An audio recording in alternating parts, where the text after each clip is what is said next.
I just started the. Go. All right, I'm going to share my screen real quick and just get through. Let's see, make sure I get the right one. Quick business item, and then we're going to turn things over to our presenters here today. All right, let's see. There we go. So general agenda, I don't think there's anything that's changed based on what I sent out yesterday. And the list of our members, member communities and organizations. And then our first kind of business item would be approving the minutes from the July meeting. So if there's any questions about anything in the minutes, otherwise if I can get a motion to approve the minutes, you can raise your hand. So moved, Killinger. All right. And a second. Second, Jennifer Wesson. Okay, thank you. I'll launch our poll.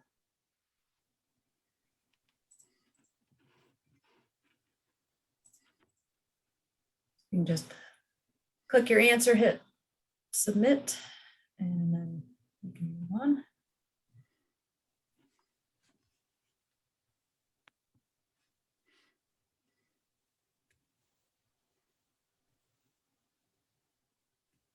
Okay, great. Thank you very much.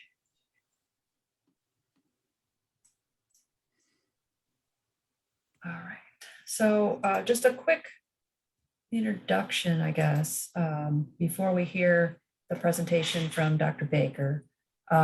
So as part of the NARP for the Lower Des Plaines watershed area, one of the requirements within that was to assess not only the point sources of nutrients, but also non-point sources of nutrients. And so, you know, based on literature and some other findings working with with DRCW and Lower DuPage, leaf litter, particularly in the fall, is one of the major sources of phosphorus, particularly dissolved phosphorus, getting into our streams. This is based on a lot of work that USGS has done up in Wisconsin, as well as others. And so this is kind of what we're narrowing in on as a way to address the non-point source portion for the NARP. And so been working with DRCW and Lower DuPage as they've been investigating this, and that is part of the survey that I sent out. Thank you to all of you who've completed it. I have a few more to chase down, but we did a survey on street sweeping practices as well as leaf litter collection practices. And we'll be utilizing that information to kind of get a baseline of, you know, based on the current practices the communities are using right now, how much phosphorus are we capturing through removing those leaves off of the street, as well as then kind of utilizing the planning calculator from Minnesota, which we're going to hear a little bit about, and just some other calculations based on, you know, how much leaves we're removing through leaf litter collection systems to get like a baseline of how much phosphorus we're already pulling out of the system, and then looking at through the NARP, making recommendations about how we might help to optimize some of those practices, you know, based on like how many times you sweep streets where there's more trees versus less trees. You know, how can you optimize that versus just sort of doing the same practice across the entire community? And so that is sort of the impetus for the presentation today, to get some understanding about some of these practice or how this work is being kind of looked at. Dr. Baker had done a presentation for DRCW a couple of months ago. So that's where I'd seen his work. And I know, like I said, DRCW, Lower DuPage are actually working to put this data into the Minnesota calculator. And we will actually be coming in discussions right now with the board and getting an estimate on basically working with the consultant that DRCW and Lower DuPage are working with to replicate kind of how that survey data was used and put into the calculator, and then kind of a report that comes out of it. basically, it would just be sort of adding on some of those parts of our watershed that are not duplicative with the more DuPage watershed. So as you know, we have several communities that cross that boundary. They're in both of those watersheds. So really to be kind of adding on to work that's already being done. And so that's what we're kind of looking at to help address this part of the NARP. So I'm going to turn things over to Dr. Baker at this time. Stop sharing my screen. Okay, and I'll start sharing mine. Oh. And I'll try and keep an eye on things in the chat if you have questions. Otherwise, we'll definitely have time for questions either as we're going along or at the end of Dr. Baker's presentation. Just lost my talk here. Is this? Let's see. Oh no, I'm. There we go. Okay. Got it. Okay. So you're seeing, and I'm going to present this in presenter view. Okay. Okay. So you should just be seeing. No, I think you're going to have to switch to your other screen because what we're seeing is your presenter view of the screen. Oh, okay. Okay. I need to go back. Okay. Sorry.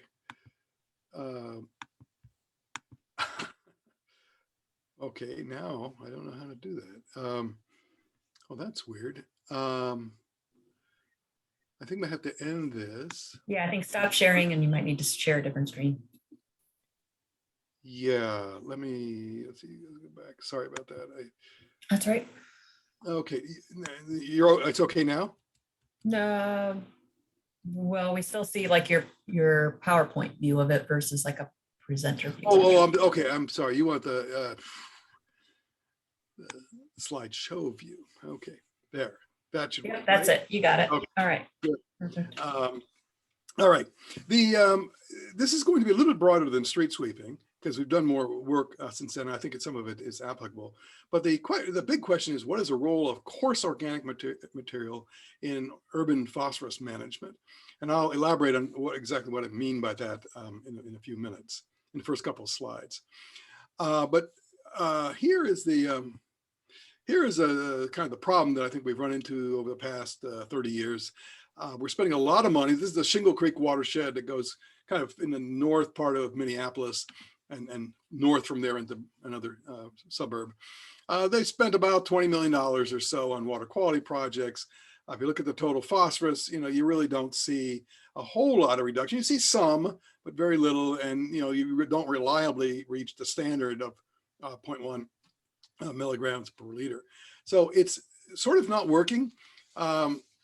If we look at all urban lakes in the state, so we did this with a GIS analysis, you have about 180 impaired urban lakes, and of those, no more than a dozen have been delisted. In other words, the nutrient concentrations have been lowered enough to make it a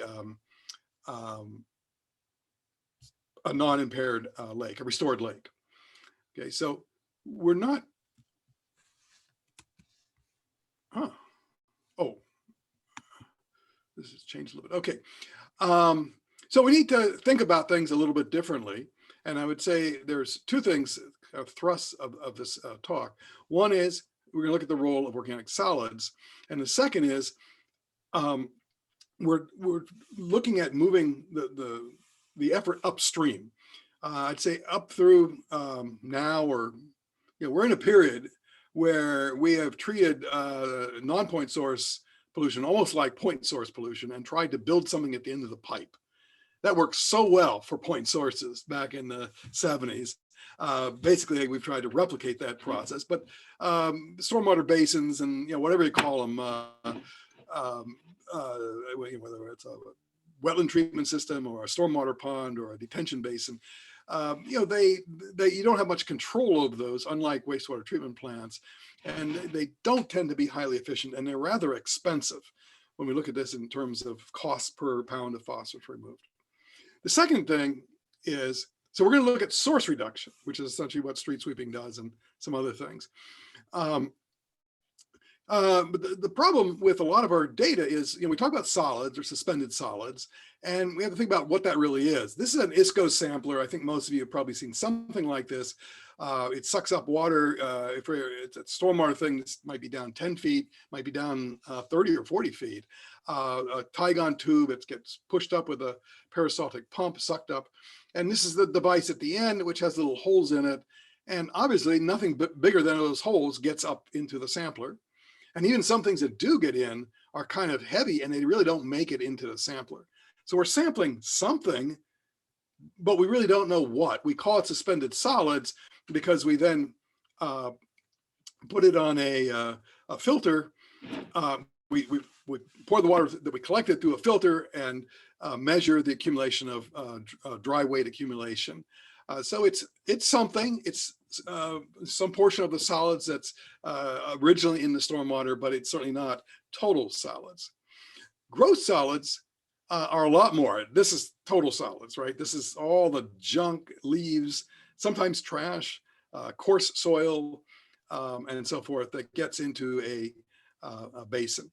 Some of the early studies on street sweeping, I should point out, when they collected some of this stuff, they actually sieved the sample to get small fractions that they were familiar with analyzing and threw out the leaves. There's a number of papers I've seen that talk about that, but there is nutrients in leaves. If you're familiar with nutrient levels, about 0.3% in a fresh tree leaf, that goes down to about 0.15 or so percent in a dry leaf, but still that's a lot of phosphorus.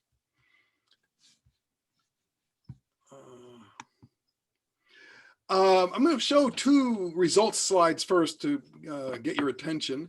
One is a small study, just kind of an informal study that one of my colleagues, Jacques Finley, did with a couple of his students, and just early on collected some samples during some fall wet events. These aren't, like a well-distributed sample or anything like that, but it gives you an idea of what the role of canopy cover is. Now, canopy cover might be a new term. What I mean here is the amount of a tree that's near a street that is over the curb, beyond the curb. So it's literally the amount of canopy of the tree that's in the street, or over the street. Okay, so the more canopy cover you have, the more likely it is you're going to have leaves falling into the street. And if you look at this during a wet period when things are leaching out, look at these concentrations. Down here, this is kind of what you'd expect for a lot of stormwater, maybe up here. But look at this stuff. What does 3 milligrams per liter remind you of? Okay, that's treated sewage, basically. So these are very big numbers for being out in the environment. And it shows some cause for concern. This is another slide I'd like to show early, although I'll show you how we got there in a few minutes. But this is the yield. This is in kilograms per kilometer square, but it could be pounds per acre or whatever. This is the sort of the Isco phosphorus. This is stuff that's measured in the capital region watersheds. They do a lot of this monitoring. So it's many years worth of data. And the phosphorus goes up in relation to canopy cover in the watershed. And I'll show you how we get this a little bit later too. Then we modeled, using our street sweeping calculator, how much coarse organic material goes into the streets. Now that's a better fit, but that's not the important thing. It's a better fit because it's a model, not real data. And you generally get good fits with models. But look at that, the amount of phosphorus coming into the street as coarse organic material is a significant fraction. It's like a third to a half of what is coming out. Now, what does that mean? Well, first of all, it means that a lot of it's probably solubilizing as it goes through. The coarse organic material breaks up into small particles, nutrients are released and such. And some fraction of that original coarse material is now measurable in that Isco Sampler sort of collection system. But really, the total phosphorus export is probably much higher than is shown here, because some of it is coming through still as coarse material. We have actually seen in some of these drains that when we look at the nitrogen and phosphorus ratio of the particles, and I know that's, I'm not going to explain exactly how we do that, but we've done that in Jacques Finley's lab, and the N to P ratios are about 10-1. And what that means is a lot of the fine particles, the ones that do get into the Isco sampler and do get collected on the filter, even those are vegetative debris. At least a good part of them are, because you wouldn't have a 10-1 ratio. Soil does not have a 10-1 N to P ratio. Okay, so it's not just like eroding soil. There are particles, tiny particles that move through into the Isco sampler and get collected as your conventional suspended solids. So we have still a lot of unknowns here, but we do know that this is large or significant in relation to this across a broad area. This is roughly St. Paul and several of the suburbs in this watershed district. Okay, so that's, hopefully that piqued your interest. Here's a chronology. The Twin Cities Household Ecosystem Project, an NSF funded thing. We were measuring all kinds of things, carbon, nitrogen, phosphorus movement through household ecosystems, including travel and all that. And one of the things we did, my colleague Sarah Hobby coordinated an effort to sample about 4,000 trees and get the morphometry of these trees and run it into a model that would allow us to calculate how much phosphorus got released from a given species of tree of a given size. And I sat down one night and did some calculations. Well, what of these trees were on the curb? How much would get released? And the numbers were really large. And that led us to looking for a way to do some study. And we were led by some stormwater coordinator person to a guy in the city of Prior Lake named Ross Bittner. I'll introduce him in a minute. Who was wanting to do more enhanced sweeping. He'd be more in the position of you guys. He was this city water resources engineer. And he wasn't going to measure anything. He was just going to do a lot more sweeping. Well, we connected, and that became the Prior Lake Street Sweeping Project, which I'll introduce. We have a couple of other studies that helped us. The graph I just showed you was from an internal grant source. This one does become important. The Minnesota Pollution Control Agency, initially, we presented this material that they sort of said, wow, that's really cool, but we're not going to regulate based on that, because this is just a model. And we don't even know if people were actually sweeping. They could do the model and say they were sweeping, and you never even know if they're doing it. And furthermore, the sweepings in other cities might look a lot different than Prior Lake. Well, we did another street sweeping study that was geared more toward estimating the amount of phosphorus in a load of street sweepings, and to do that as easily as possible. Now, we've done the work on that, and that's now being converted into a regulatory approach. And this is something you might want to replicate, borrow from. There's no reason Illinois needs to start from scratch. We've done a lot of this stuff, and it's now very much near a TMDL level crediting approach. Cities are kind of screaming for it. Some of them are just doing it and claiming the nutrient reduction. And others are waiting for this guidance to come out. So there's an intersection here between theory and practice. I point that out because a lot of times when we go for funding at local sources, we get turned down. I should say between here, Prior Lake, and here, that's an interval of 9 years. We wrote at least 6 proposals that failed, but sometimes research takes a while, and you do need to get the funding, and we need to go back and forth between theory and practice. You can't start just saying, wow, this is what we want. Here's a problem we want to solve, and let's get it solved in 2 years. It doesn't usually work like that. Okay, on the other hand, it can save you a lot of money in the long run if you do the studies. So here are 2 ways that we've collected coarse solids. This is in the Prior Lake study, the street sweeper, conventional street sweeper. And I'll show you a bit more on that. And then the one we're doing right now is collecting gross solids coming into rain gardens. And the only reason we're using rain gardens is it's a nice drop in elevation, and we can channel things into our collectors here. And we've learned to do this fairly well. Okay, so here is one of the heroes of the project, Ross Bittner, who was a guy at Prior Lake. Never done any research, but he was a good engineer. I've actually worked with him in another project. He's moved to Edina. Chris is our technician. Sarah Hobby is a forest ecologist, a tree expert, and a member of the National Academy of Sciences. First time you'll see that in driving a street sweeper. And this is Paul Kalinowski, who actually was a graduate student of mine, and she actually devised the street sweeping calculator. And through a torturous process, we refined it to the point that it could actually be used. There's a big difference between models that are useful to experts and models that are useful to practitioners. And this one is useful to practitioners, meaning within a city, if you have somebody who has just some Excel skills and stuff, you could do this fairly easily. You can do a route in about 10 minutes. So here is the overview. It was a 2 years of collection, 9 routes. They had different canopy covers here. We just used the average canopy cover in each one of these. They're doesn't show up real well, but this is red, yellow, and green.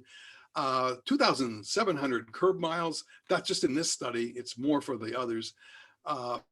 400 sweeping samples. So we collected it out of the hoppers and stuff. Fairly intensive study. And this is the kind, I'm not going to show you a lot of results here, but this is the kind of thing we see. These are the high canopy routes, and high canopy is more like 10 to 20%. We didn't have anything above 20%. That's one thing the new study helps us with. But here's a contribution of coarse organics as a percent of dry solids, phosphorus, and nitrogen. So I wanted to show you the seasonal trends first. Here's dry solids. It peaks in the fall, as you'd expect, comes down, peaks again in the fall. Not a big surprise, but it's only about 20% of the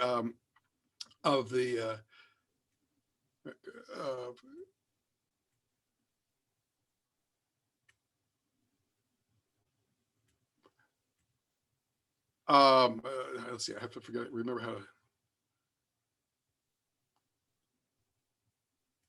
of the total solids. And then the phosphorus also goes up in the fall, again, in the fall, and comes down. So if you're sweeping, this is where you want it. This is where your dry solids are.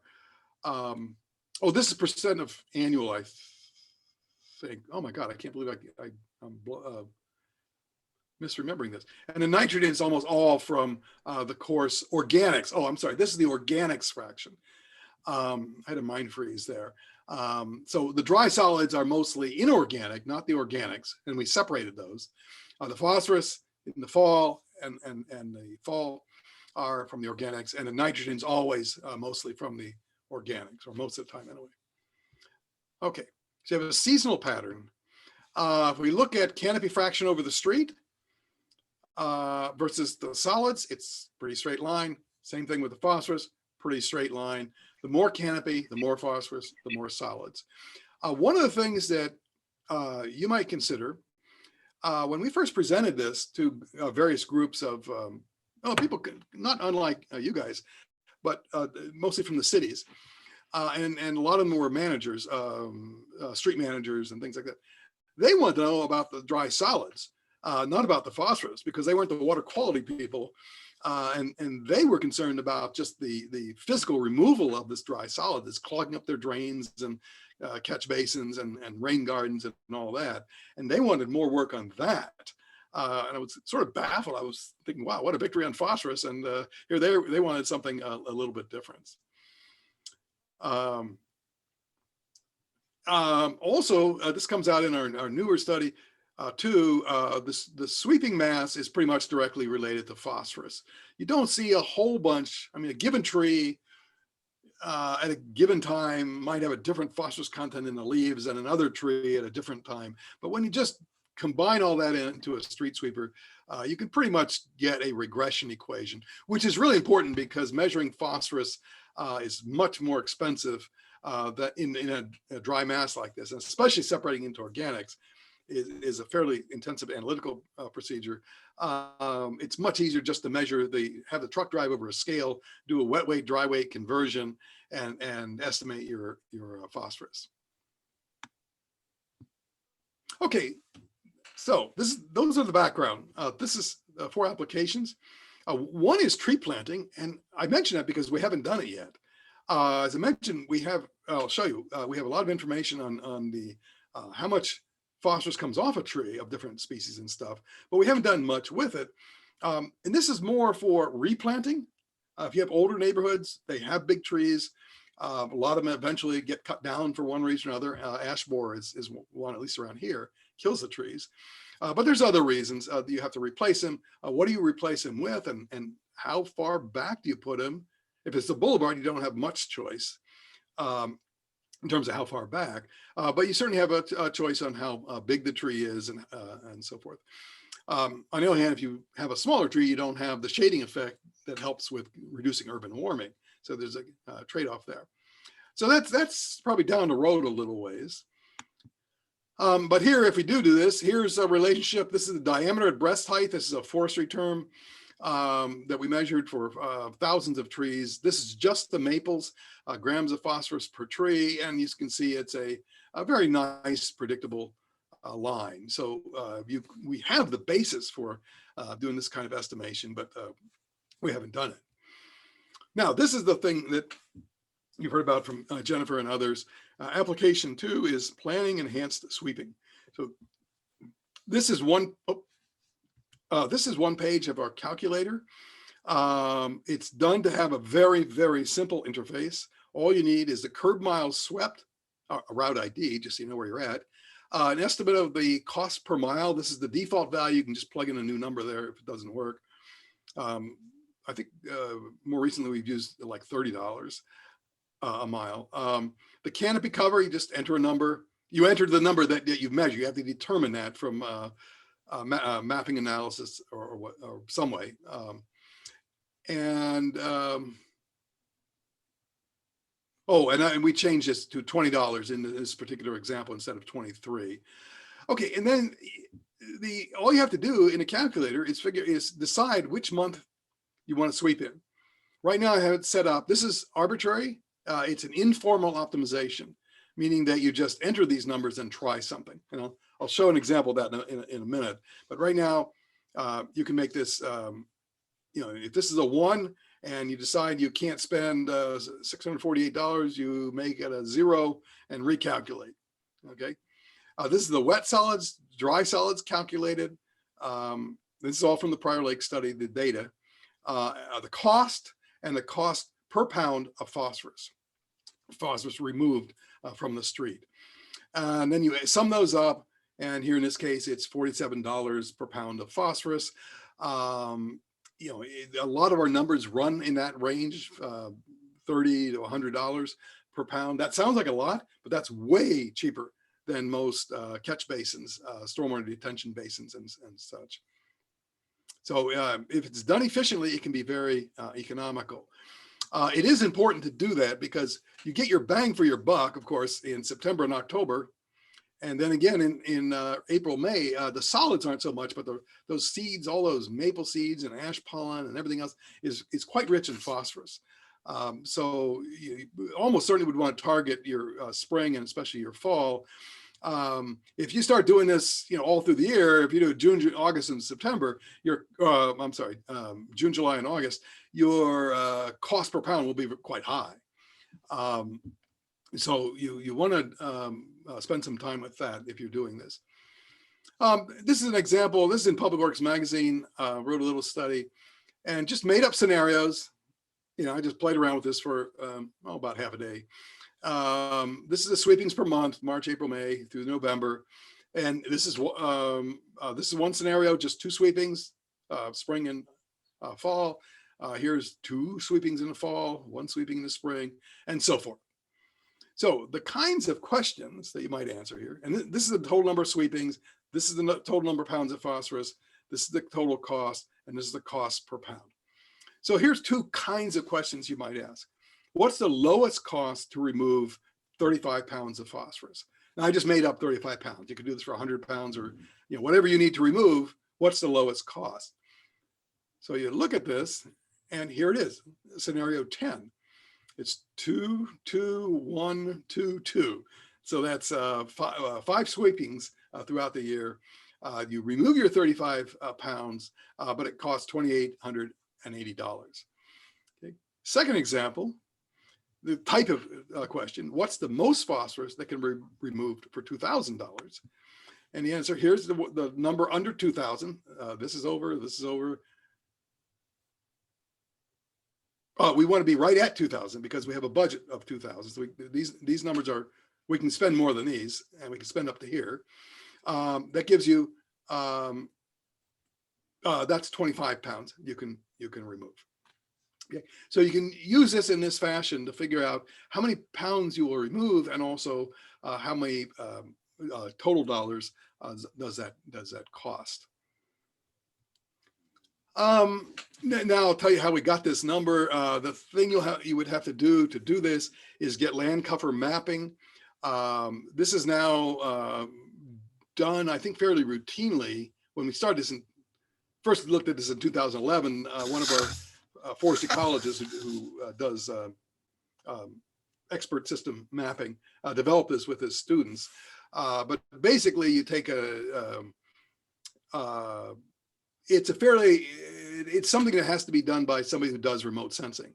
It's not something I think you're going to figure out on your own, because you have to take satellite data and overlay it with LiDAR data to figure out what's a tree and what's a house and so forth. But we end up with a count of all the trees and all the tree canopy over the street. We just do an intersection there, an overlay. And that allows us to get this tree canopy fraction axis for the graph I showed. This is exactly the same graph I showed you earlier, but I'm just telling you how we got there. Okay. And then when we get a whole watershed, like if it's 20%, we plug 20% into our model, the street sweeping model, and then we get these answers in terms of yield per acre. Okay, then the application for the street sweeping credit. This is the study we just completed. It's gone to MPCA, and unfortunately, from our perspective, they had their system. They regularly use consulting firm Tetra Tech to do their crediting studies, and so we did this study. We did all the grunt work, kind of. We did 5 cities now, 2 sweeper types, and up to almost 40% canopy. So we're up to 680 curb miles and 6,300 curb miles swept. So each of these curb miles is swept a number of times. Okay, and here's just a template that they're using. It's under development, and I was meaning to call Mike Trojan is the person you'd want to talk to about this. I don't know if we're looking at months. We're not looking at years. We were talking a few months, but that was before COVID. So I don't know exactly where they're at right now, but it's a work in progress, and there's certainly no reason to replicate it, and a really good reason for borrowing it once it's done, because you don't have to go this laborious 10-year process to get to where you need to be. You can do it probably within less than a year. Okay, now a final thought. We can start thinking about, I hope I've convinced you that organics are important, coarse organics are important, and that coarse organics are important for phosphorus as well as just for maintenance. And we can work at different levels. One could, with a new development or such, or in reestablishing redevelopment, or just trees dying and replacing them. You can look at tree planting and start estimating nutrient inputs from that, new trees versus old trees. You can do targeted street sweeping. And let me add a couple, just a thought here that I've said, but maybe didn't quite come out in the process. Targeted is critically important. You don't want to be sweeping streets with 1% canopy cover very often. I think you'd find in modeling that would not give you it would not be very efficient. And targeted in time, you want to be sweeping when things are falling into the street, which generally means spring and fall, and focus those efforts so you get the bang for the buck. You want that cost per pound of phosphorus removed to be as low as possible for the total number of pounds of phosphorus you need to remove. Okay, some people just are, we've heard various responses back from cities, should we be sweeping everything? Well, no, you shouldn't. I would say if you have a critical water nearby, which we do in Minnesota, we have lakes all over the place. I would look for a lake that's impaired that has a good chance of being restored, and you just need to nudge it over the hill to get there. And then targeted sweeping is really a good way to go if you have a lot of trees in the canopy. Catch basin cleanout can also be fairly efficient. The Capital Region Watershed District has been analyzing some of this data for a number of years, and they have some cost values that they have determined for that, but it seems like a very good alternative for some situations. Structural BMPs are a pretty expensive way to remove nutrients. They're kind of nice, especially the rain gardens and such. And lake and pond dredging is becoming a real issue here because we have all these clogged up stormwater ponds. I mean, city managers in some cities at least are really don't quite know what to do because this is a very expensive process. And lakes even more so. You can spend, I mean, there are lakes in Minnesota where we spent $10 million or more dredging them out. And that's probably not the way to go if you can avoid it. And at that, I'll take questions. I'll actually stop the share here. There.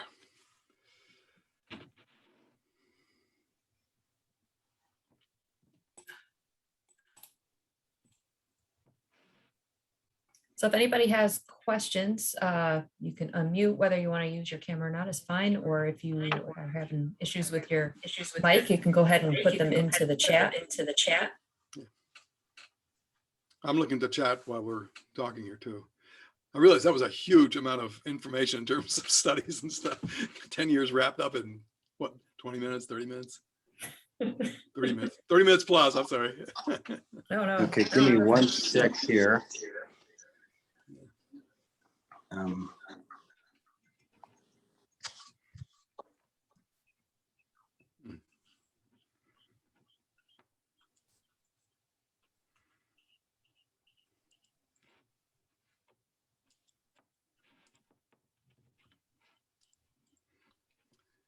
Well, Jim's getting ready. You probably will find in your survey that residential streets are probably swept twice a year or so. That's pretty common. We did a survey here. We didn't.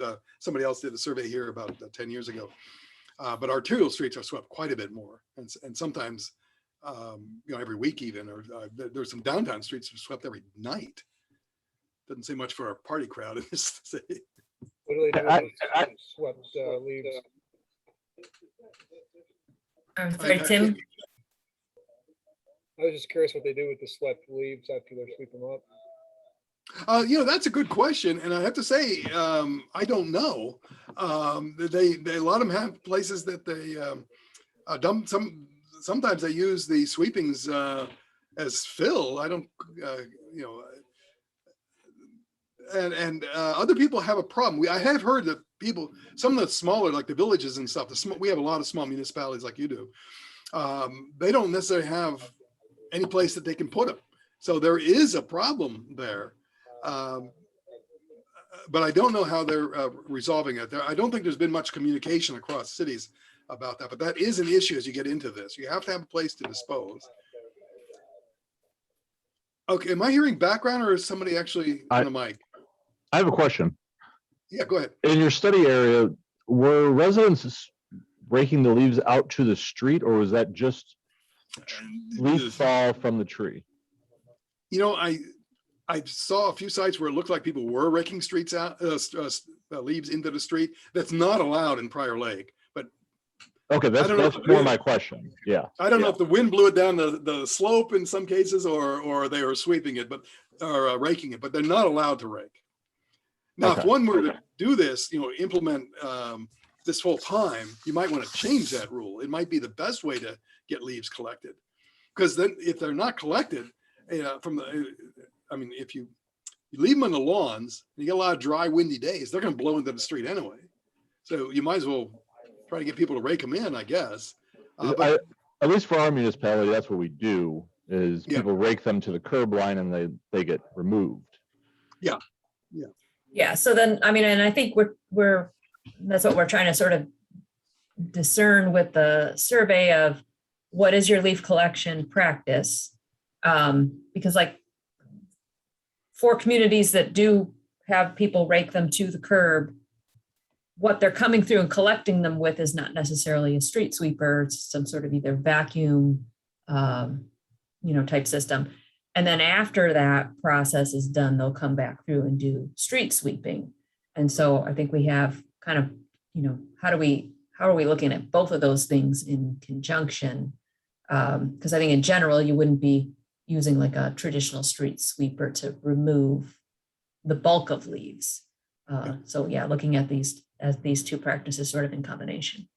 Minneapolis does that in some places where there's a lot of trees. I mean, there are old neighborhoods in Minneapolis, downtown Minneapolis, or residential areas where I swear the canopy is 80%. It's can't see the sun. And they get a lot of leaf input. This is a topic we have thought about a lot, but I don't have a complete answer. But what we do with grass removal, cut grass, the recommendation here is leave it on the ground rather than dispose of it. And I think there's a really big question about that. I have a big question about that, especially in the fall. And it's my issue is generated by the suspicion that grass decomposes during the winter under the snow and stuff. There's no grass growing, so there's no phosphorus uptake. The phosphorus is recycled many times back between the grass and the soil. And if you leave that grass there, you would get a buildup, I would think. Well, there was a guy in horticulture who actually did that study in very controlled conditions, a turf plot, they managed very intensively. And they measured all the runoff throughout the year at the end of the plot. And they did it for mulching and removal of grass, two different, and various nutrient levels. And the amazing thing is they got most of their phosphorus in runoff before anything started growing. It was coming out during winter melts and during the spring melt. It was coming out very high phosphorus concentrations. And he was pretty convinced too, I think, that it was the grass decomposing. Either the cut grass or just the grass itself, getting some death and decomposition. I'm thinking, and I can't prove this, but I'm thinking that the advice of leaving grass on your lawn is not such a good idea, particularly in the fall. That last couple mows, if one could do it. Now, not everybody has a lawn bag anymore, on their mower, but I think it would be actually ideal to remove that grass. Now that there's whole collection issues associated with that, but from a technical standpoint or a biological standpoint, I think that would be that might be good. We also the guy I mentioned, Jacques Finlay, who's a biogeochemist. He's actually Sarah Hobby's husband, but that's they're in the same department. Jacques has measured winter year-round runoff from one of these from a residential site, and found that half of the phosphorus comes off before June, before we have much significant growth.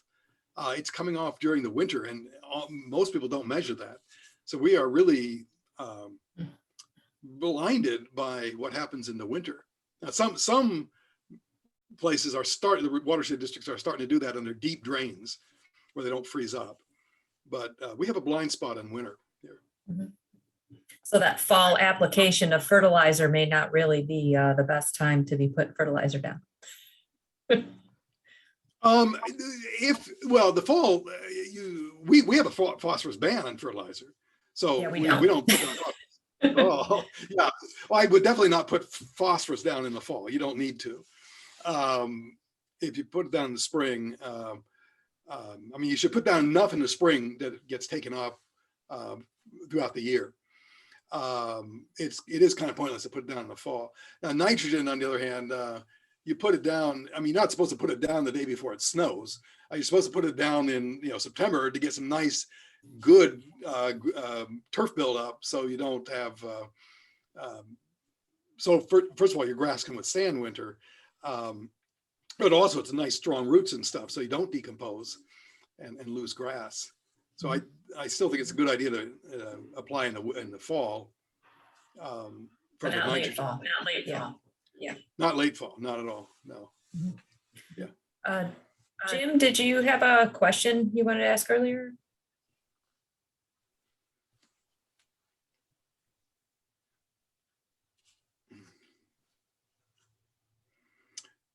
All right, maybe he had to step away.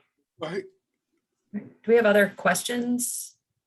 Well, I have another comment that you do need to consider if you're going to do a lot of street sweeping is, do you have enough sweepers? You can't just take your existing stock that's purchased and operated to do 2 sweepings a year and all of a sudden say, hey, we're going to do 3 sweepings in the fall. Well, you're going to have to do something about that. Maybe buy more sweepers. Some small municipalities here share a sweeper. And that might be a good practice to do. Not everybody can afford extra sweepers. Those are at least $250,000, I think, a piece. So you have to deal with that. Right. Another little comment: people love to have their streets swept. At Prior Lake, people were calling up and saying, "What?" After the study was over, where's our streets? Our streets are messy again. We don't like this. So they love street sweeping. We've seen that other places too. Yeah, and definitely another benefit that we're looking at here of street sweeping, particularly in the spring or like after winter, is the collection of chlorides, leftover salt, road salt that's in the curb, as a way to get rid of that before it gets flushed down into the rest of the system. Yeah. And unfortunately, I really regret it now. I wasn't thinking about chloride when we started this study. I've done a big road salt study since then, but I wish we had more numbers on the salt, the leftover salt. We do see it in our chloride study. We do see pulses of salt coming out in June and later even. Not real high concentrations, but real high loads because of their big storms. And that big storm, first of all, flushes out, we think, it flushes out the detention basins, the stormwater basins, and all that chloride that accumulates there, and it does accumulate there, gets swept out into the drain. And also, I think there's just a lot of chloride sitting around on the grass, next to streets and stuff, and just on sidewalks and on the street itself. And when you start having those rainstorms, you just flush that stuff out into the drain. All right. Does anybody else have any questions for Dr. Baker? And if you think of anything and you want to, send it to me, I can connect you with Dr. Baker as far as getting any questions or things. Let's see, Dan, we got a question there in the chat. Any rough general percentage or range on reductions of loading just by having a sweeping program? Not that I have at the tip of my tongue. I've done some of those calculations. It's quite a lot. It could be a large, if you have a treed neighborhood, it could be a large part of the input. I've compared what gets caught in the catch basin in that one place where we have catch basin data with what came down as leaves, and they're pretty close. So there's a lot of material that's being swept down. No, but what I don't have there is the, we don't have a sort of the Isco phosphorus at that site. So that I don't know. But you can see from the yields, the comparison of the yield versus the Isco yield versus the inputs, the inputs are significant. The coarse organic inputs are pretty significant. And that's for the broad watershed. If you had small treed watersheds, that would be even more so. So high is the answer. We're going to try and capture, like I said, with the survey that was done, we're going to try and capture at least some idea of current practices. What are we removing? And then how might we optimize that? Right. And one, I guess, plus for our region is that we do actually have some really good canopy cover data that was done, I believe, through work with the Morton Arboretum and others in the region. So we have a pretty good coverage to be able to calculate that canopy cover over the streets. And so that'll be part of this project as well. That helps Look at a that data. lot. Yeah, that helps a lot. All right. Well, thank you very much for your time. Okay. And like I said, if we have any other questions, I'll send them your way. Okay. Yeah. Okay. Appreciate it. I'm going to sign off then. Nice meeting All you right. guys. Yep. Thank you. All right. I'm going to go back to sharing my screen. Or actually, I guess we're going to go right into our presentation on the watershed planning process for Fraction, Fidiment, and Milne creeks in the Lockport area. So Erica, why don't you just go ahead and share your screen and we can get started on that. Okay, sounds good. Can you guys see that? See the presentation? Not yet. Oops. Can you, let's see. Can you see it now? No. Did you click this button? Which one? On the Zoom screen? I'm not seeing it because now it's up on, you want to come on? Technical, No problem.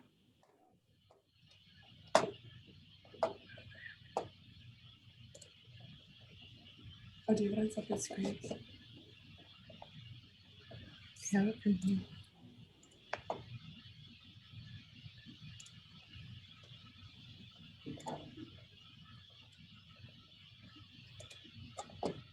There we go. Yeah. Yeah. Now you just need to go into the slideshow mode. Can you see it now? Not where's the presenter view. I can see your presentation mode instead of the slideshow mode.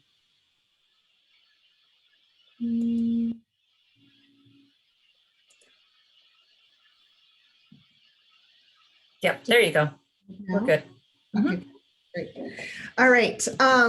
So I'm just going to give a brief update on where we stand with the Fidiment Creek, Milne Creek Fraction Run watershed development plan, like how we've progressed. And that's quite a mouthful. So we're calling it FMF, watershed for short.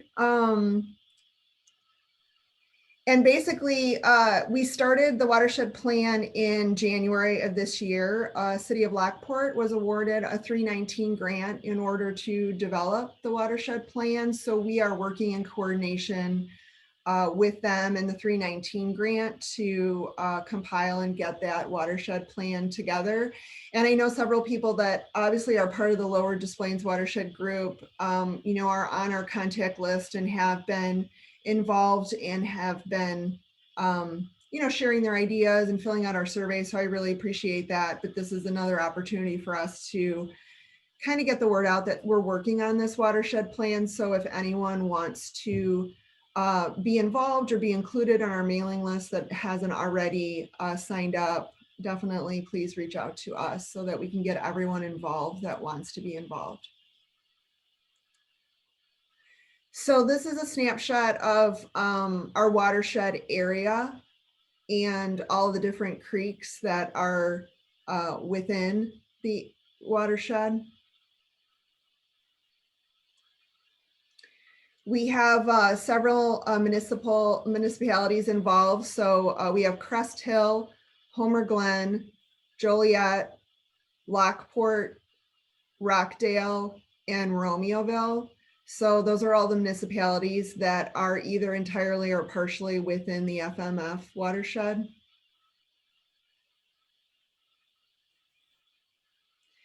This is some of the just GIS mapping that's part of our plan that I just, wanted to go through. Our protected lands and open space. We've indicated all the forest preserve districts, the park districts, Illinois Department of Natural Resource areas, nature preserves. Everything has been included through GIS into this map.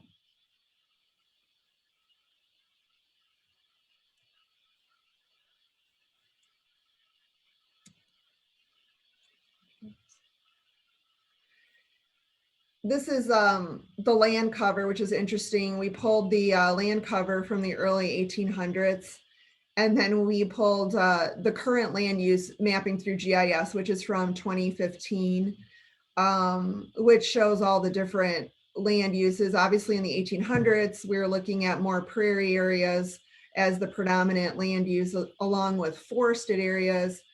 And then current uses, we're seeing obviously a lot more residential uses. Still some agricultural, but also some institutional and commercial areas in the watershed. This is our tree canopy map. Unfortunately, Dr. Baker left us, but he would, now we're able to maybe focus our efforts to street sweeping in the areas that have heavier tree canopy cover.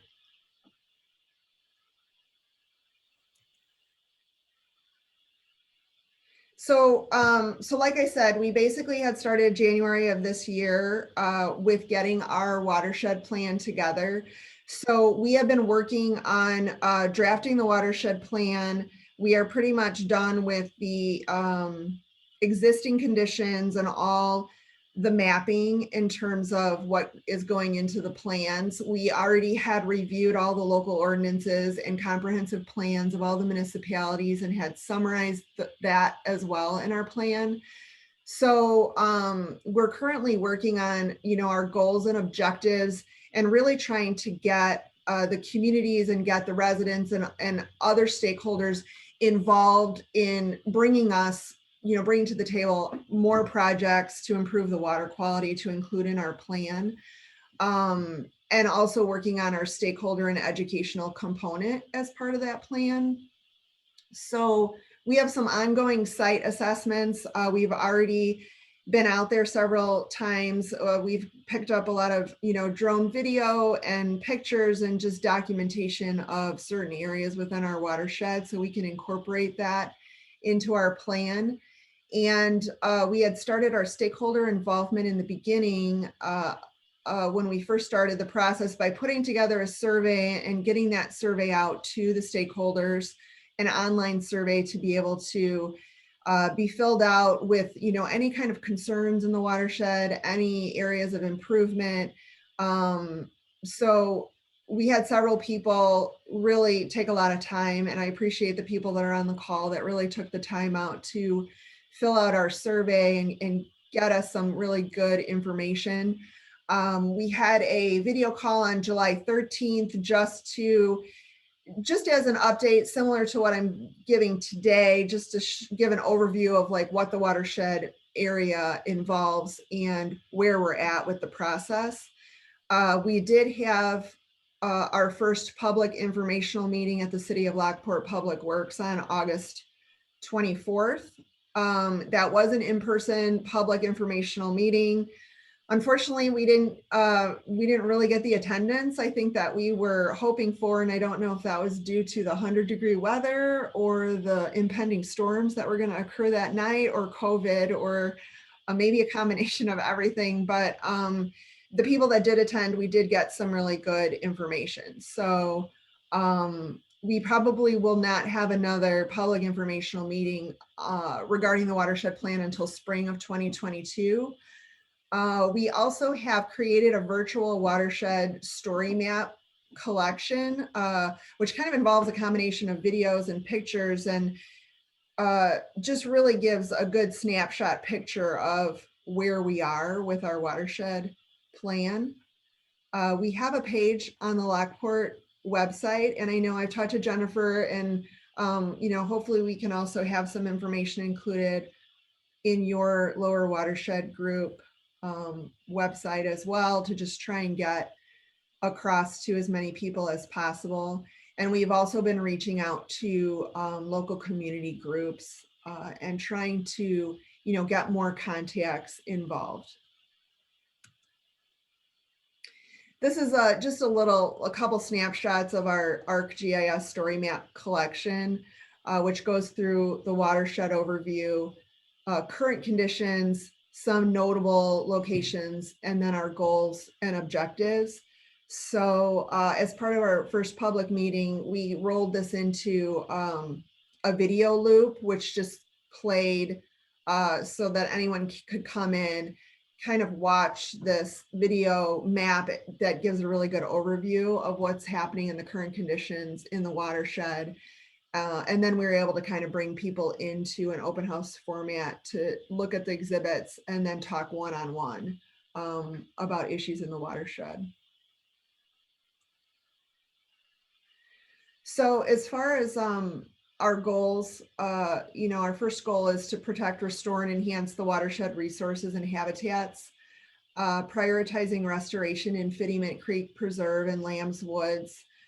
We've had a lot of coordination with the Will County Forest Preserve District. They have given us a lot of good information. We in turn have gotten a lot of drone footage and kind of have shared information between ourselves.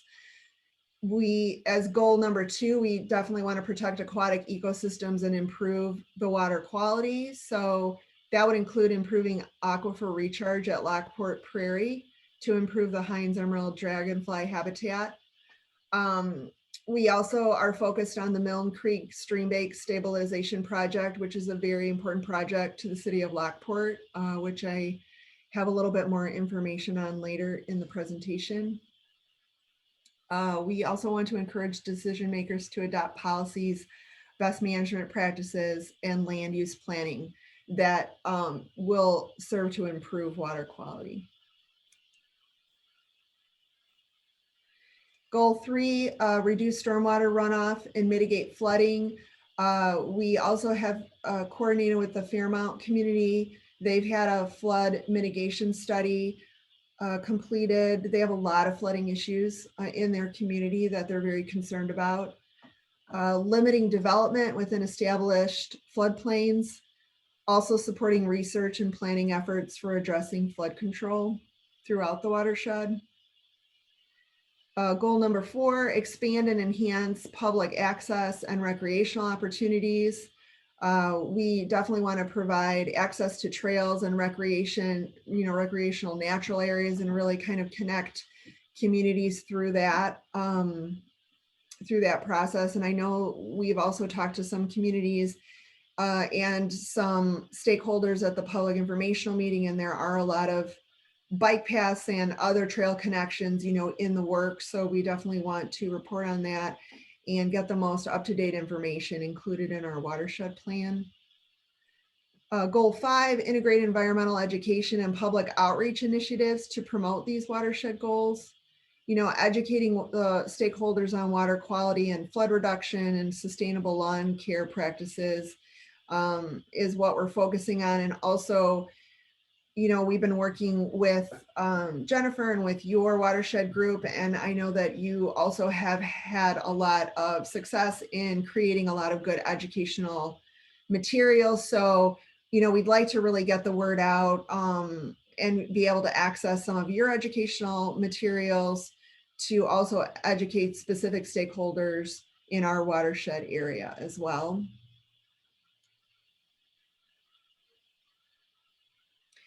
This is, I know this is it's kind of might be hard to see, but this is just an aerial map of the watershed showing some recommended projects. This shows some potential, wetland restoration projects, rain garden candidates, the Milne Creek project and assessment that the city of Lockport is really focused on currently, and some of the natural areas and preserves, within our watershed.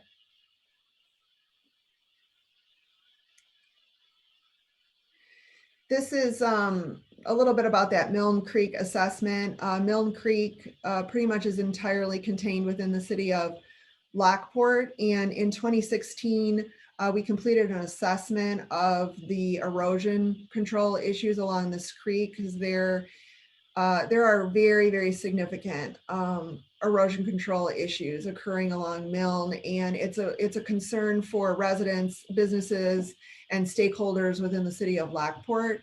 And basically, the rating that you see there to the left is high priority would be very severely eroded areas shown in red. And then we have medium priority, and then we have low priority. So the low priority areas indicated in green would probably be able to be remedied by more softer techniques. So native area plantings, for example. But the area shown in red would need more of a gabion basket or sheet piling, or more of a hardscape solution to the soil and erosion control issues that are occurring in those locations. What we've done is prioritized projects in terms of high priority projects to low priority projects, and also have compiled some cost estimates associated with completing certain sections. And the goal for the city of Lockport is to complete the watershed planning to be eligible for future 319 grants so that they can really get a jump on alleviating some of the erosion issues along Milne. This, they actually, with local money in 2019, had done a small segment of Milne. So you can see that to the left. We had designed that using gabion baskets. What was happening is so many people are just experiencing loss of property, fences, potentially garages, structures, just because of the severe erosion that has been occurring. So this was the first step that they were able to take with just local money to at least try and start the process. And the goal is next year to apply for future 319 funding after the watershed plan has been completed, and probably start getting work on the segment to the east, also shown to the right on this slide.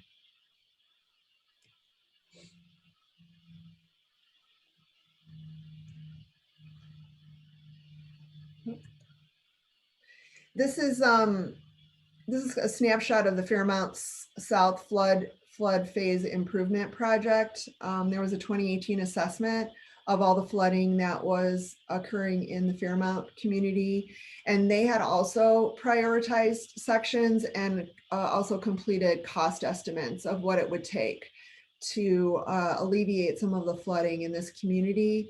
So this would be another example of a project that can, submit for future 319 grants. These are our tentative milestones or schedule, if you will. We had initiated the project around January of this year, identified our stakeholders, and started their involvement in the winter of 2021, and that is, ongoing. Our presentation and public meeting was August 24th. We plan to have our next one in the spring of 2022. We have been collecting baseline data since we started the project, and we'll continue through fall of 2021. We also know that your watershed group has been collecting sampling data, which we're looking forward to incorporating into our plan. So as that information comes in, we will be getting that also included in our watershed plan. We've been drafting our plan since the very beginning, and once we have the sampling data and some more information on some of the project goals and specific projects, I think we should be almost, we have spring of 2022 for completion, but I would think that within the winter of 2021, 2022, we will be pretty well completed. And we've been working really closely with the EPA this entire time and having monthly coordination meetings and showing them, as we finish draft sections of our plan, we've been sending that to them for review. So we feel like we've been trying to really keep them in the loop so that when we do submit our final watershed plan, I'm hoping that they've already seen a lot of it. They've already commented on portions of it, so that we could, really wrap up our watershed plan mid-year in 2022, depending on revisions and comments and getting that back in the queue. But we have plan completion and reviews by the end of 2022. So that's the schedule that we're hoping for, and I think we're pretty well on track. So this is the online page for our watershed plan. I've just included my contact information. We also have a separate email address set up for the watershed. And, like I said, we just want to really, the most important thing is really getting out to all the stakeholders and really gathering all the information we can. So, so we appreciate any feedback and the assistance of your watershed group in helping us, get to our goals as well. And I'd be happy to take any questions if anyone has anything specific to ask.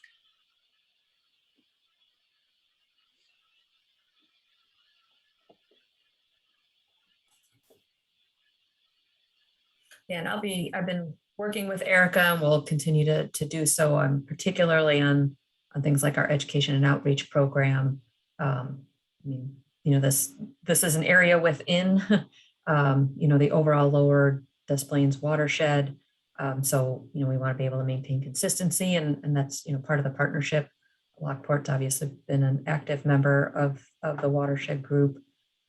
So that has definitely been a goal, is to make sure that we're coordinating on these things and not duplicating efforts. So I think in general, the education and outreach efforts are, or issues are fairly similar across our watershed. Obviously, there may be some specific areas that they may have interest in as far as the watershed plan goes, or particular things that are specific to Lockport. But that is part of our outreach program, that we're happy to work with any of our member communities to customize items, or if there are specific topic areas that are important to your community, to reach out to us and let us know. So definitely very interested in working with Erica on that process, and then eventually providing a space within the new website for the watershed plan. And information about that. Because at least at this point in time, I don't see the larger Lower Des Plaines watershed group as doing, developing watershed plans. That's really not on our scope at this point. But we would want to support any, planning efforts at the sub-watershed level. And again, not to be able to provide space for that within the overall watershed group, so that we're not necessarily starting a number of smaller groups that are kind of competing against each other. There's kind of no point in that. So definitely looking at ways that we can all be working together on issues like this. So if anybody has any questions for Erica, go ahead and unmute. Otherwise, you can send them directly to Erica or funnel them through me, either way. But thank you, Erica, for your time and getting us up to date on the work you guys have been doing. Sure thing. Thank you. Mm-hmm. All right, I'm going to go back to my presentation. Let's get us back in line here. All right, and just a couple of things to get through. Just quickly, like, we're almost done with our bioassessment for this year. We had a number of tributary sites kind of listed out there. MBI, Midwest Biodiversity Institute, is coming back next week and will be in the area through about mid-October. We need to have all of the sampling done by October 15th. They have a few sites left here. They're doing finishing up some work for Lower DuPage as well as DRCW. So they'll be in the area for 2 to 3 weeks, depending on how long it takes them to get things done. But for the most part, I think we just have a handful of sites that they need to finish doing fish and macroinvertebrate collections on. I think we're nearly done with all of our chemistry collection. We finished the expanded DO sampling in August, and I think we had it all done in August or the first week or two of September. We were able to get that all wrapped up.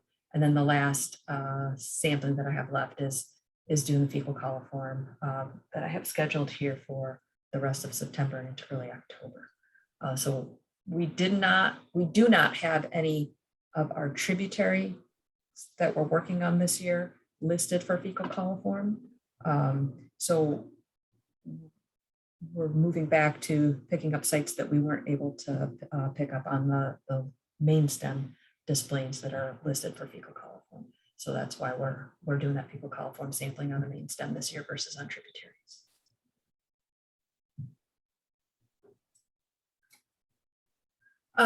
Just kind of quick update on the chloride committee.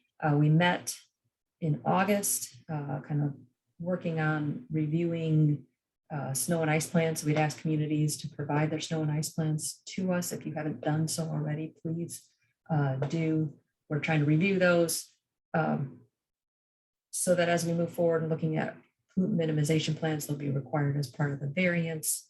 That we'll be able to make some recommendations as to potential things that could be included into the snow and ice plans to make developing and tracking your pollutant minimization plans easier. Part of that will also be we're updating the winter maintenance survey. So there's original survey that had been developed by DRCW. We had some inputs back in 2018 from communities. We're updating that survey based on some of the needs that we're going to have for the chloride variant. So there's some things in there that were not collected as part of that original survey that I think will be important information to have as we look to implement the variance once it's approved. So making sure that that survey covers everything related to the variance, and then figure out when the best timing will be to get that out. But we're working with the committee to get some review on that, make sure we're asking questions in a way that makes sense, so we get the information that we need. And like I said, developing kind of a framework for a pollutant minimization plan. So really we can kind of look at the snow and ice plans as this is how a community currently does their snow and ice maintenance, and all the things that should outline and cover. And then looking at your pollutant minimization plan of these are the things that we're currently doing, these are things that we're planning on doing in order to get to that target of meeting the reductions outlined in the variance. So we would really like to come up with a framework for those pollutant minimization plans, so that everybody is kind of reporting through that in a similar manner, because that'll make annual reporting for the variance a lot easier to pull together. And then one of the other kind of newer tasks on the list is really looking at, so I've been working with MWRD, had a great meeting with staff yesterday for the Curie plant, which is not a part of the variance part of the watershed. Illinois EPA put some requirements on them to develop a chloride reduction plan for their sewer shed, and that they could work with the Lower Des Plaines watershed group to do that. It seems it would be best to have consistency as much as we can across the watershed. There's a lot of the materials for this reduction plan already kind of outlined in the variance. And so what we're really kind of looking at doing would be to develop a chloride reduction plan for sort of the non-variance portion of the Lower Des Plaines. And at this point, kind of looking at it as it'll look very similar to the variance, but within the variance, there's going to be a lot of you must do this. And within the chloride reduction plan for the non-variance area, it'll probably be more along the lines of a lot of recommendations. So, we'd be still looking at the same best management practices and education and outreach, and using the same application rate table that needs to be developed. But some of that wording will end up being a little bit different. And so those will be some things that we'll be discussing at our next meeting for the chloride committee in October, and bringing some pieces of that plan, kind of hoping to have a framework in place by the end of the year, kind of working with MWRD to be able to meet their deadline of the end of April, that they need to have a plan in place. So we'll be working through that, and it'll be a living document that, you know, we'll be able to update and manage going forward. Continuing on the lines of chlorides, we do have the winter de-icing workshops. Registration is open for those. Currently, the first one starts next week on the 28th. Actually, I think we have two. Back to my calendar here. So we have the 28th and 30th. So next Tuesday and Thursday, we have parking lots and sidewalks and public roads. And then in the first 2 weeks of October, then we have the remaining 3 workshops. $45 registration for each workshop, and then you get that link and you can share it with all of the employees that you would like to participate in that. So a very inexpensive way to get this training in. We really are expecting all member communities to participate in the training, whether it's public roads or parking lots and sidewalks, whichever you feel is the most relevant to the work you're doing, or the staff that you need to, that maybe haven't gone through this training or haven't gone through this training in a while. This is something that we as the work group are supporting, and would really like to see wider participation in. Currently, I only have folks from Shanahan and Frankfurt, I believe, signed up. If you did not sign up online and you signed up directly through Nancy, I don't have you on the list yet. So if you have, great. But if not, we really like to see the participation from all of our member communities, and also really need some help with passing these workshop notices on to others in your community. So I made a flyer specifically for the parking lots and sidewalks workshops that we would like to see more participation from school districts, from park districts. And if there are any private de-icing companies, contractors that you work with within your community, that you have contacts for, to also encourage them to participate in these workshops. And also on the registration page at saltsmart.org, there is a video that we posted there that the Minnesota put together. So, we're bringing Fortin Consulting out of Minnesota to do these virtual workshops. And the little video there is some short little interviews with or questions from participants that have participated up in Minnesota, but still very relevant if you're wanting to know what is covered, or how other municipalities and others have benefited from this training. I think it's about a 2.5 minute little video. So it's a good way to, if somebody's asking like why they should participate or what is going to be covered, the video does a pretty nice job of covering that. And then before we kind of finish things up with our outreach work that we've been doing, I wanted to bring to everyone's attention that the MS4 permit, the new permit, is up for public comment till the end of next week. There are a lot of changes and additions, particularly around education and outreach and public participation programs, as well as within the good housekeeping section of the permit.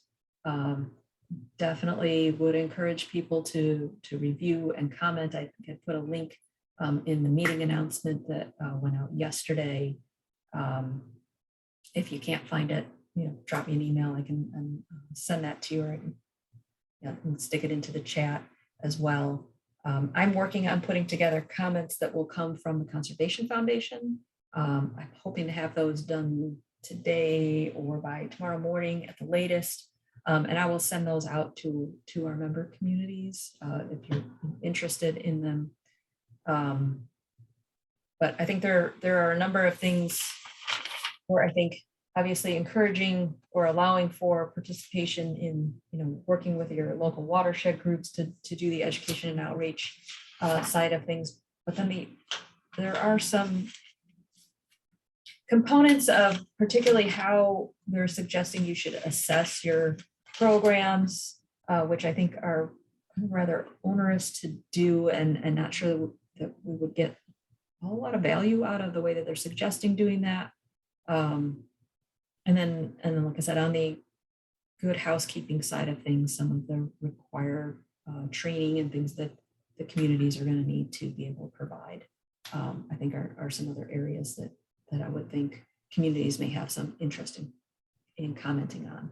I think our comments will probably be focused on the education outreach and public involvement components, since that as the Conservation Foundation, those are the things that we are really focused on working with, whether it's through the watershed groups or direct work that we do with communities within our service area. And then I am going to turn things over to Leah. I think I'm going to stop sharing because Leah's going to kind of talk us through the new website that we've nearly completed for Lower Des Plaines and Lower DuPage. So Leah's going to share. And you see that? Kind of, yep, walk us through kind of the layout. Great. Yeah, I'm just going to take a minute to show you the new website. So here it is, and it's a combined website with the Lower DuPage watershed, and so that's the main big difference. And just so giving you a preview of what the homepage looks like, we have this top banner, which is really nice that we can switch out with whatever kind of topic we want to highlight, and then just gives people an option to engage further in our website and offer suggestions. So that's like one of our hopes, is that this website can, yes, be used for our members, for quick links to our resources that you might need, but also as an educational and outreach material for just residents in general. And so when you're looking for materials related to the watershed group, the easiest way to find them is to go to this top banner. This will be on every single page, so it's easy enough to find the Lower Des Plaines watershed group. And here's like our little hub of resources. So for someone looking for information about us, it gives kind of some of our background, an overview of the kind of work we do, a nice watershed map that details our sub-watersheds. So if you need any of that information, it's here. And then in this side menu, you can go further if you want to find who our members are, but also member applications and a dues schedules down here. Meeting minutes are also on our website and easy to find in this submenu. So if you want to watch the recording of this presentation, it'll show up on this page. My internet's a little slow. As well as underneath that is financials and policies. So outline some of that information. I want my internet to load.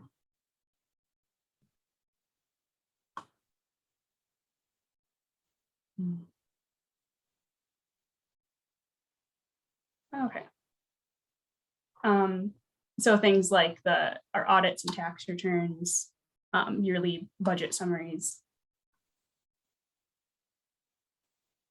And then we have, this is new, so we didn't used to have pages about some of the different work we're doing. So information about our bioassessment monitoring program, the IPS model, the chloride variants, and our annual reports are here. So these pages will continue updating as, like, say, we have more information that have the actual IPS model available, monitoring reports, things like that. This will be where you can find those. And then annual reports are here, as well as our outreach materials. So you can find our outreach materials on this page, but they're also in this submenu here. So I'll give you a look at what our outreach part of the site looks like. So it's now organized by topic. Before it was organized by seasons, but this way we think it's easier to find specific materials you might be looking for. And here's an example of what one of those pages looks like. So we're in fall right now, and we have our fall resources all on one page. They're kind of, all these pages are structured the same. So you can see blog posts, graphics, and other resources as well that we might have, like videos. And then another new part of our website is that it is an educational material itself. So we have what we're calling educational pages. One that's just background about watersheds in general, and then specific things about how we monitor our watersheds. Our monitoring program, the IPS tool, and NARP are on this page. Watershed U is kind of the background stuff about what is a watershed, what lives in our rivers and streams. And so these might be good pages if you get specific questions from residents, like you can direct them to one of these pages. And also we have a how you can help section, which is aimed at residents again. So how can they help water pollution or excess nutrients? So we talk about what people can do at home by cleaning up their leaves or putting in a rain garden to help with stormwater runoff, for example. And then throughout our website, we link to our different blog posts, but we also have a blog page that just lists them all. So this could be also a good resource to direct residents to. So these are our blogs, and an example of one. So when I talk about our blog posts, each time I talk about our outreach materials, they exist live on our website as well as a Word document in our in that outreach part. So I guess that's it. Jennifer, did you want to highlight anything else specific about the website? I think like just in the understanding our watershed section where we talk about like assessing our watershed. So on these pages, it's a much more kind of broad, like what is a bioassessment program? What these different areas are, that's general. And then underneath the watershed group side of things that Leah was showing earlier, then it would be the more specific things. So like here we talk about what the bioassessment program is, how it was developed, why we do it. And then if you go to the lower displays, our work page, and you click on monitoring there, then that's where you'd have the specific information about like where we sample in the lower displays. And then as we start getting our reports, they would show up here as well as on the reports page. So we were trying to look at like areas where the information would be the same for lower page and lower displays, then that is sort of in that main, like assessing our watershed section. And then the things that are specific to the watershed groups, would be in our work section under each group. And this was a way to kind of have a little bit less replication and be able to kind of talk about things more generally in the assessing our watershed section. And so, like Leah said, really meant to be an education tool itself. So, communities can point to this page, to this website, when they're trying to share information, kind of trying to, if you want to see how the blog post might look, we provide the pieces. So like the text and then we, pictures or social media posts, but then on the website here, Leah puts that post together as sort of, the end product. So, we can share or link directly to this. And I think there's just a couple minor graphics that we're finalizing. And otherwise the website is live. And what we're going to do is for both the original Lower Des Plaines and Lower DuPage website addresses, we're going to put landing pages there. So if somebody goes to the old web address, it'll just direct them to here. So those are kind of some of the last steps that we have, but the website is live. And please go through and take a look at things. And if you happen to find a link that doesn't work or something, please let us know. I think we're pretty well on top of that, but if you happen to come across something, or if there's other information that you would like to see on this website, let us know. Definitely an area where we can continue to build. And I think too, sort of looking at at some of those specific requirements under the MS4 permit as far as education and outreach go, to really make sure that we're building into this website that kind of information the communities might be interested in. So this might be a way that we can partner further to help communities meet some of those education and outreach needs through the MS4 permit. So always open for input. And also a big thank you to communities who provided photos. Leah had reached out to communities to provide any photos of the river or watershed area that they have. And we have some of them in some of those banners, but then also, across the bottom here of photos that people have submitted. So really appreciate that. It definitely adds to kind of the visual presence of the website. So thank you. All right, I will go back to here.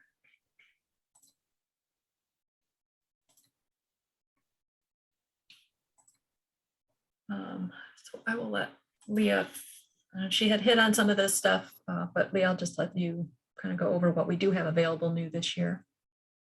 Yeah, so I sent out the new fall outreach materials in August to our communications list. So if you want to be on that list of people that get the new materials right when they're ready, you can let me know and I'll add you to that list. Otherwise, we go through them each meeting like now. So here is an overview of some of these. In fall, we always focus on leaf litter.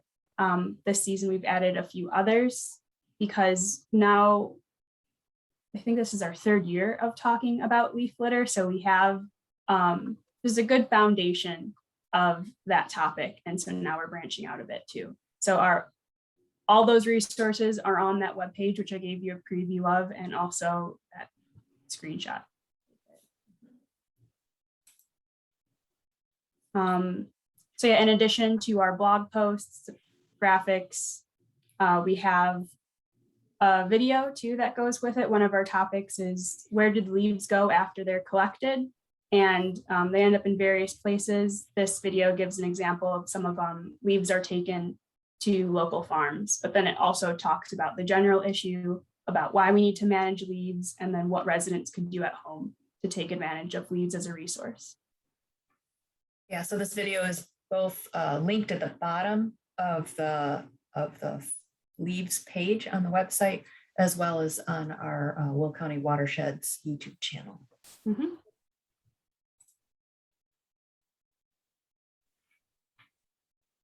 I guess both of us can kind of chime in here. So for winter, these are things we're working on right now. So definitely interested in your input.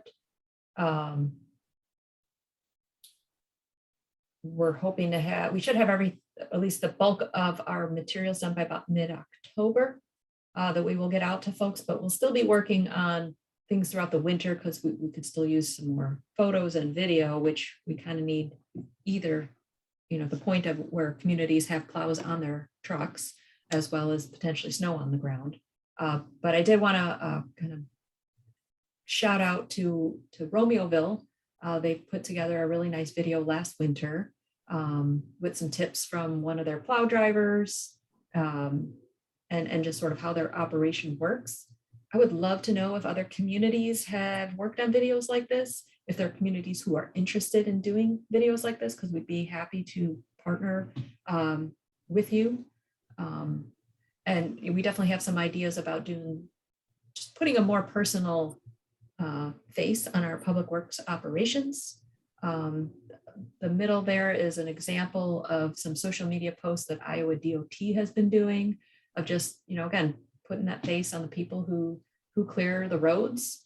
So we're looking at potentially, maybe creating a format like this and working with communities who would be interested in kind of basically filling out the questions and we can put it onto the graphic and, provide these for municipalities to use, as well as using them on our own social media pages. Again, of just getting more tips out to drivers and homeowners, as well as, putting that face onto the process. That these are people from our community doing this work to help keep you safe.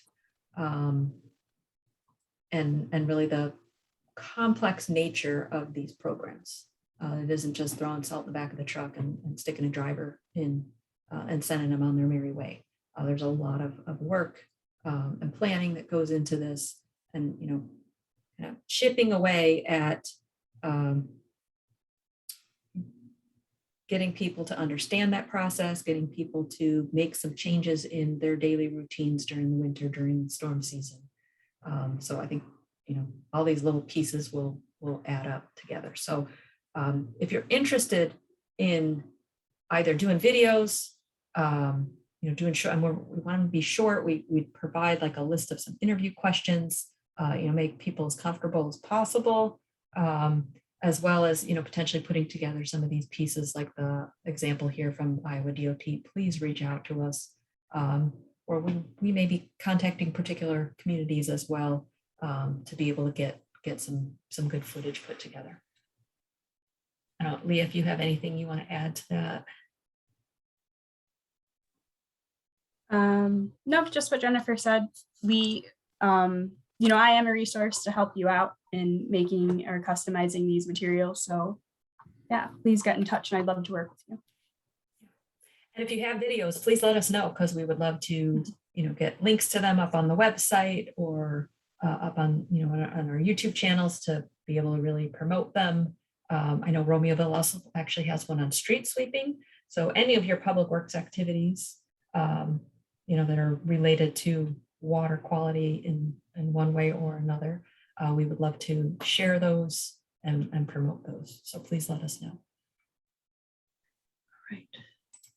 And I think the last thing, as usual, if you have not liked us on Facebook, please do as your community. That'll help for our posts to show up in your feeds, and as well as when we have posts up there to like and share them. It's a real easy way to just share posts from our pages, to make it as easy as possible for you, your staff, and us to also be able to kind of track who's utilizing our materials. So thank you very much. I know this was a little longer meeting than normal, but I'm really excited to have the two presentations that we had. Hopefully you found those useful as well. If you have any questions or ideas about how to work on our materials, please reach out to us. Oh, I forgot to change this slide. I apologize. Obviously today we were not in person. We may be waiting till 22 to actually do that. The one thing I did want to mention, and I'll fix this in the slideshow here. Our next meeting for November would have fallen, I believe, on Thanksgiving. So what we're proposing would be to hold that meeting on November 18th, but in the afternoon. So I will be sending out early reminders, maybe even do just a calendar invite for that to get it onto people's calendars, but doing an afternoon meeting on November 18th in place of what would have fallen on Thanksgiving. And then that would be our last meeting for 2021. So like I said, I will get that out probably fairly soon, just to get it on people's calendars, since it's kind of outside of our normal meeting time. That's all I have. So if you have any questions, feel free to unmute yourself, throw them out there, contact Leah or I. Otherwise, thank you for attending, and we'll see all of you next time.